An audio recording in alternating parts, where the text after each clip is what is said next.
अस्सलातु खैरुम मिनन्नौम।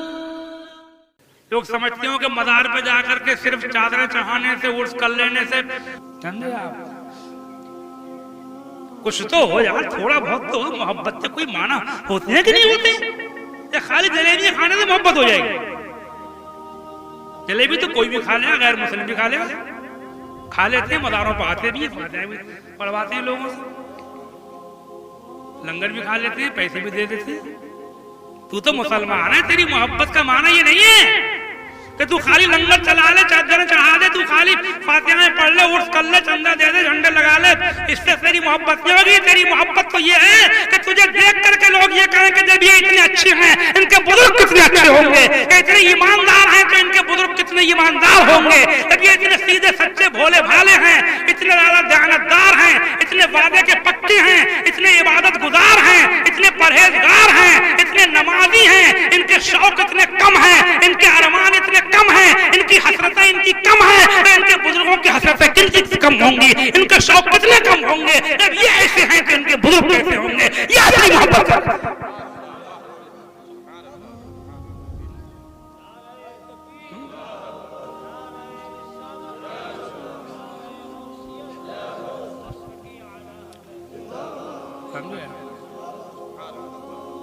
Hero hippie sir से पैर तक देखो तो पता नहीं चल रहा किधर से मुसलमान है। राती देर को लगाई टोपी, मज़ार पर हाजिर हो गया, फूल डाल दिए, हो गया आशिक़ औलिया।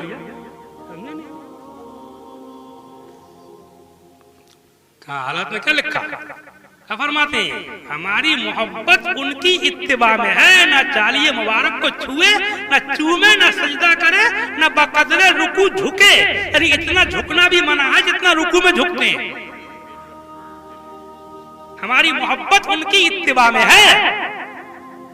बल्कि मैं आपको आज की छोटी सी महफिल में एक बहुत बड़ी बात बता जाऊं, इस बात को, मौजू को फैलाना नहीं है। और आज का ये मेरा प्रोग्राम जो है, इस साल का आखिरी प्रोग्राम है ये। हमारा तकरीरों का जो साल शुरू होता है वो ईद के बाद से शुरू होता है और रमजान से पहले खत्म कर देते हैं।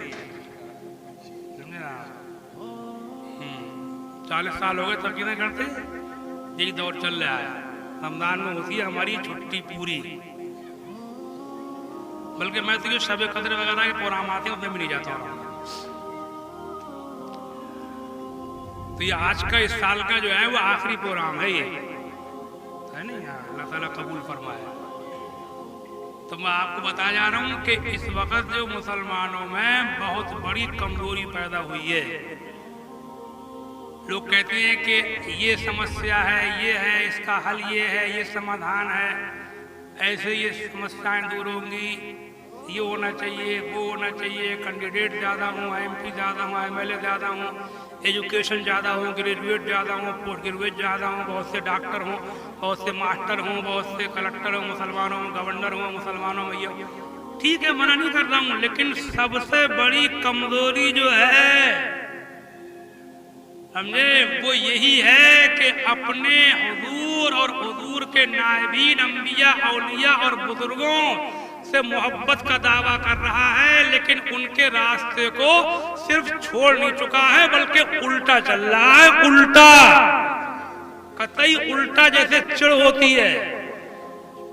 हदीस में था, इन्ना आदमन निकाह बरकतन ऐसरोहा मऊना, सबसे ज्यादा खैर बरकत वाला निकाह वो है जिसमें खर्चा और दौड़ धूप कम हो। जितना खर्चा कम, जितनी दौड़ धूप कम, जितनी मशक्कत शादी में कम, जितना खर्चा कम, उतना ही बरकत ज्यादा होगी। ये कहा था रसूलुल्लाह ने।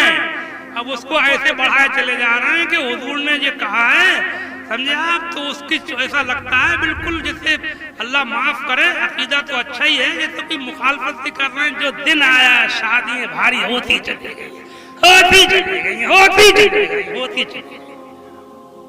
अब पूरी बिजनेस बन कर, अब तो लौंडियों से मतलब ही नहीं रह गया। अब तो लौंडियों से पैसा ज्यादा मिल जाए, पूरी तिजारत कर, फैशन का वो हाल कर दिया। हम जब कुछ पूछो, अब बेवजह क्या कोई मजबूरी थोड़ी है। अभी आदमी देखो, एक बात सुनो आप, लोग कहते हैं मौलवी ऐसी बातें करते रहते हैं, क्या दाढ़ियां रखा के जिंदा नहीं रह सकते हम लोग? देखो अभी तक कोई ऐसी बात नहीं। मुझे भी 55 साल और संभाले हो गए, 60 से ऊपर मेरी उम्र निकल गई। मैंने इस मुल्क में ये देखा कि दीन पे चलने में कोई परेशानी कभी नहीं आई। कभी हमसे नहीं कहा गया कि तुम नमाज पढ़ोगे तो बंद कर देना, कभी नहीं कहा गया दाढ़ियां रखाओगे तुम्हें हम जेल में डाल देंगे, तुम अगर फैशन कपड़े नहीं पहनोगे, तुम ये नहीं पहनोगे, तुम सादा कपड़े टोपी लगाओगे, हम तुम पे कभी नहीं कहा। हमने सफर किए, नमाजें पढ़ी ट्रेनों में, प्लेटफार्मों पे, बस स्टैंडों पे, हवाई अड्डों में। मैंने हवाई जहाज के कॉकपिट में नमाज पढ़ी है, कोई दिक्कत नहीं है। बल्कि मैंने ये देखा लोग और इज्जत करते थे, गैर मुस्लिम इज्जत करते थे। दाढ़ी भी है, कुर्ता भी है, पजामा भी है, ट्रेनों में, बसों में, रात दिन फिर रहे हमारे खूब फिराऊं।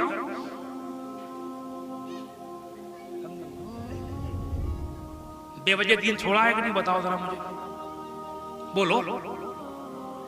दीन बेवजह छोड़ा नहीं छोड़ा, क्या परेशानी? आज आप कह रहे हैं कि नमाज नहीं पढ़ने दे रहे हैं, मस्जिद में रोक रहे हैं। मुझे ये बताओ मुसलमानों में नमाजी हैं कितने? तुम हिसाब लगा के बताना अपनी बस्ती का कि 100 में कितने नमाजी हैं?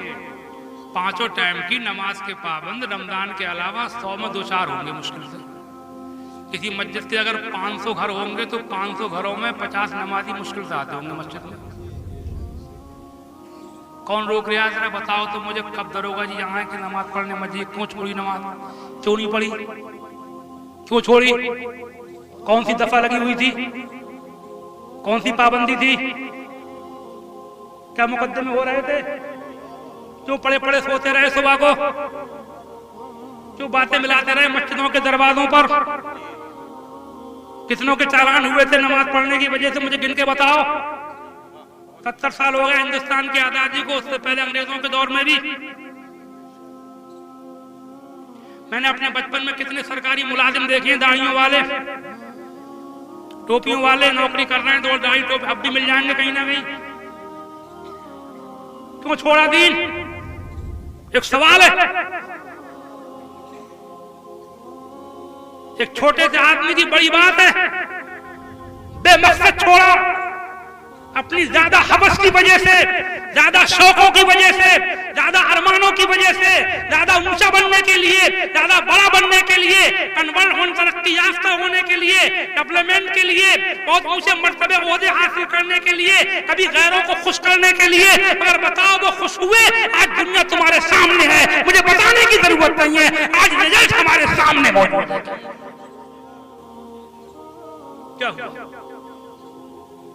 अब मुझे आगे और खतरा लग रहा है कि बेवजह दीन को छोड़ना, ये बेवजह फैशनों के चक्कर में पड़ना, ये बेवजह, जब तक तो कोई मजबूरी नहीं थी, अब कहीं ऐसा ना हो कि मजबूर करके छुड़ाने वाले पैदा हो जाएं। मुझे डर लग रहा है, तारीख में मैंने पढ़ा है, ऐसा हुआ भी है। जब मुसलमान ने खुद दीन छोड़ा तो अल्लाह ताला ने फिर दीन को ताकत से छुड़ाने वाले पैदा किया। तूने खुद छोड़ा है तो छोड़।